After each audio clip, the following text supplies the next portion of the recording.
Lumi and the lantern. That flickered. The night was deep and velvet blue. A thin mist drifted low over the fields, softening the edges of fences and haystacks.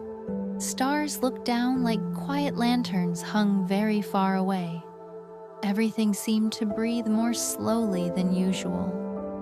Lumi walked a narrow path between two sleeping orchards. Her own lantern hung from her hand, casting its familiar warm circle ahead. Tonight, though, the light behaved differently. It flickered, not wildly but gently, like a candle flame remembering it has a wick. Every few steps the glow dimmed for a heartbeat, then steadied again. Lumi noticed right away. She stopped in the middle of the path. She lifted the lantern closer to her face and looked inside. The tiny flame inside danced on its oil wick, smaller than usual. It was not going out.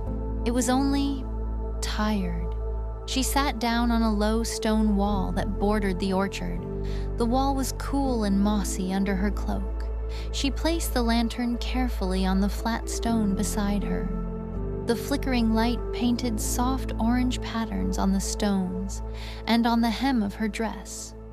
Lumi folded her hands in her lap. She watched the flame for a long time.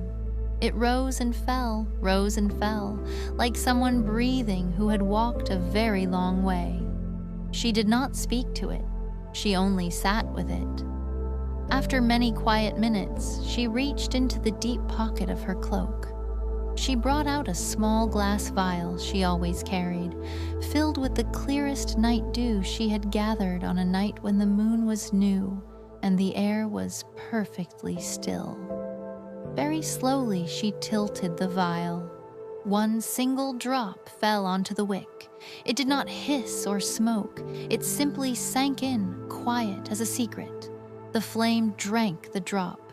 For a moment it burned even smaller. Then, gently, it grew rounder, brighter, steadier. The flickering stopped. The light settled into its usual calm, warm glow, the kind that makes shadows feel like blankets instead of hiding places. Lumi smiled the tiniest smile. "Thank you for telling me you needed a rest," she whispered to the lantern. She lifted it again. The glow now felt stronger, as if it remembered how good it was to be held. She stood up slowly.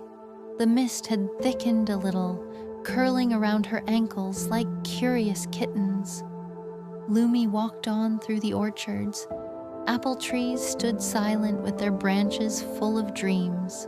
The lantern light brushed their leaves, and for a moment, each leaf looked silver. The night continued its slow turning. Somewhere far off, an owl called once, not loud, just a soft question answered by silence. Lumi felt the lantern warm against her palm. It no longer flickered, it simply shone. Tomorrow night, Lumi will return. Lumi's light is warm and bright, keeping us safe through the night. Breathe in slow, breathe out, my friend. Sweet, sweet dreams until the end. Good night to you, good night to me. Good night to the stars we see. Good night, little star so high. Good night, Lumi. Close your eyes. Sweet dreams to all the little listeners.